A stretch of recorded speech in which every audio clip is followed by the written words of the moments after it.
Mesdames et messieurs, bonjour et bienvenue à cette session d'information sur les antennes de la RTGA World. Commençons par cette nouvelle. Le nouvel envoyé spécial de Ban Ki-moon pour la région de Grand Lac est face à la presse ce vendredi. Saïd Djinnit, qui boucle son séjour des 2 jours à Kinshasa, a eu 2 entretiens successifs avec les autorités politico-administratives, le président de la CENI et le chef des agences du système des Nations Unies en RDC.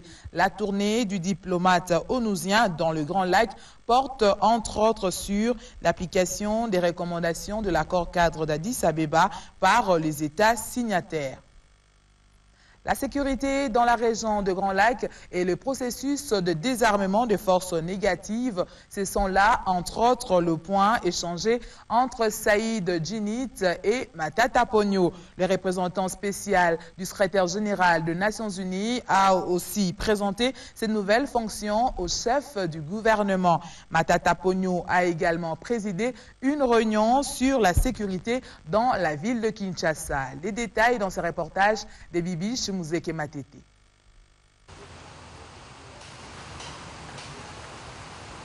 L'avancement du processus de désarmement des forces négatives et les progrès réalisés dans la mise en œuvre des accords de Nairobi, ce sont là, entre autres, les points sur lesquels ont tourné les discussions entre le Premier ministre Matata Ponyo et l'envoyé spécial du secrétaire général de l'ONU dans la région des Grands Lacs, Saïd Djinnit. Le successeur de Mary Robinson est particulièrement préoccupé par le développement de la région des Grands Lacs, gage d'une stabilité durable. Je constate aujourd'hui une RDC qui se redresse. Et je suis tout à fait confiant dans les capacités de ce pays à promouvoir le développement économique pour le grand bien des populations de tout le Congo. Et je suis également confiant dans la capacité de tous les pays de la région à travailler ensemble pour créer un réseau et un tissu de rapports économiques entre les pays, les populations, pour développer une prospérité partagée dans la région des Grands Lacs. C'est, entre autres, d'aider et d'accompagner les pays de la région dans leurs efforts de développement pour, comme vous savez, le développement est un des piliers pour assurer la stabilité durable dans la région et dans ce pays. La sécurité dans la ville de Kinshasa tient à cœur le gouvernement. La réunion avec les responsables de ce secteur visait à prendre des mesures adéquates afin d'assurer la sécurité de la population kinoise. Des actions que nous avons menées, nous avons mis main sur des bandes qui ont été présentées dernièrement au Kalofungola, au gouverneur de la ville, et que tout le monde a suivi. Et nous rassurons la population que, compte tenu, n'est-ce pas, de tout ce que nous avons comme moyens et disponibilité, nous sommes à son service pour pouvoir les rassurer. Le général Oleko a tenu à rassurer la population. La police continuera à faire son travail. Et après la primature, Saïd Djinnit s'est entretenu avec Abé Malou, président de la Commission électorale nationale indépendante. L'état des lieux du processus électoral et la contribution des Nations Unies aux prochaines élections en RDC étaient au centre de leurs entretiens. Richard Chako Kanyengele, bienvenue Magambo, reportage.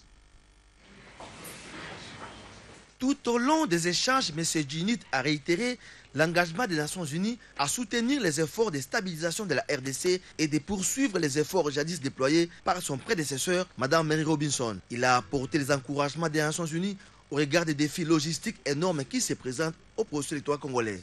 Et j'ai pensé qu'il était important de faire une visite de courtoisie au président de la CENI et en même temps de m'informer sur l'état de préparation du cycle électoral dans ce pays. Et j'étais amplement briefé par le président de la CENI et ses collaborateurs et ses collègues sur l'état des préparatifs. Et évidemment, en tant que Nations Unies, nous sommes toujours dans l'accompagnement des efforts de la CENI et des autorités concernées pour créer les meilleures conditions possibles pour un processus électoral qui fasse avancer les choses pour le Congo, renforcer la stabilité et renforcer la démocratie dans ce pays. Pour sa part, le président de la CENI, Abé Malou, a brossé à l'endroit de son interlocuteur les différentes étapes réalisées sur les processus électoraux congolais. Il a souligné qu'une grande opération de fiabilisation du fichier électoral et de stabilisation des cartographies opérationnelles est à pied d'œuvre sur l'ensemble du territoire national. Cette opération, a-t-il indiqué, mobilise 32 000 agents cartographes et préposés à la collecte des données et 5 500 GPS pour la localisation des entités et 5 500 GPS pour la localisation des entités. Au terme de la 6e session ordinaire de la grande commission mixte RDC-Ouganda à Kinshasa, les deux pays se sont engagés à œuvrer ensemble pour combattre les groupes armés encore actifs dans la région.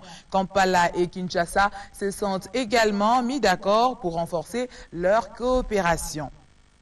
22 jeunes officiers de la 8e région militaire vont suivre pendant 3 ans une formation à l'Académie militaire de Kananga au Kasaï occidental. Le gouverneur du Nord Kivu a tenu à les encourager avant de les exhorter à défendre l'intégrité du territoire national. Marty Dacruz Olemba est notre correspondant à Goma, il nous en parle. Conduit auprès du gouverneur de province par le lieutenant-colonel Daniel Kandongo Mwangu, officier déjeuner à la 8e région militaire du Nord Kivu, les 22 jeunes officiers recrutés respectivement en 2012 et 2013 pour la 27e promotion à l'Académie militaire de Kananga au Kasaï occidental sont vêtus en passant jaune et blanc, marquant respectivement les degrés terminal et les débuts de la formation.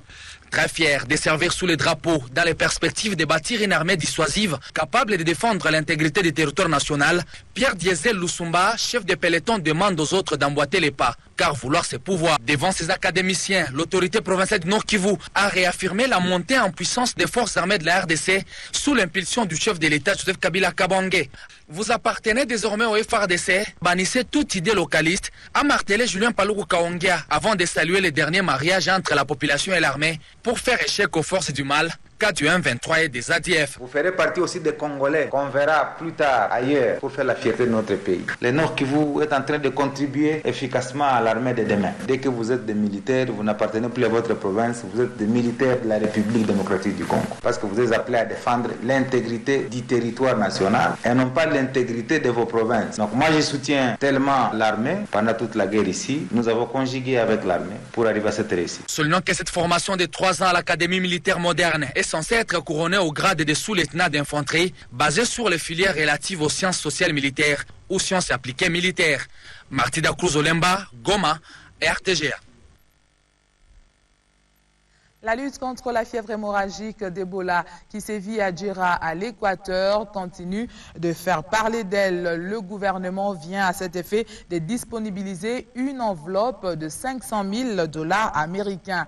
Il en a été question au cours de la réunion de crise présidée par le Premier ministre. Matata Ponyo a eu des entretiens avec une délégation d'Ecobank et l'artiste musicien Patrice Ngoy Moussoko. Bibiche Mouzeke Matete.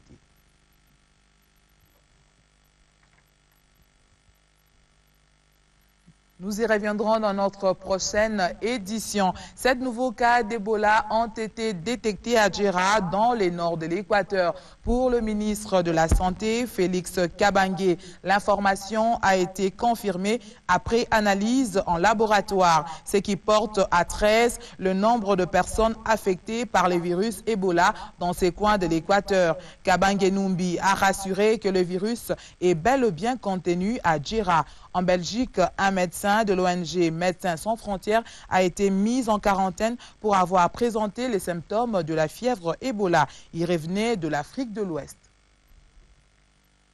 C'est parti que s'achève cette session d'information. De partout, vous l'avez suivi. Nous vous disons merci. Le prochain rendez-vous est pris pour 14h30, heure de Kinshasa. D'ici là, portez-vous bien.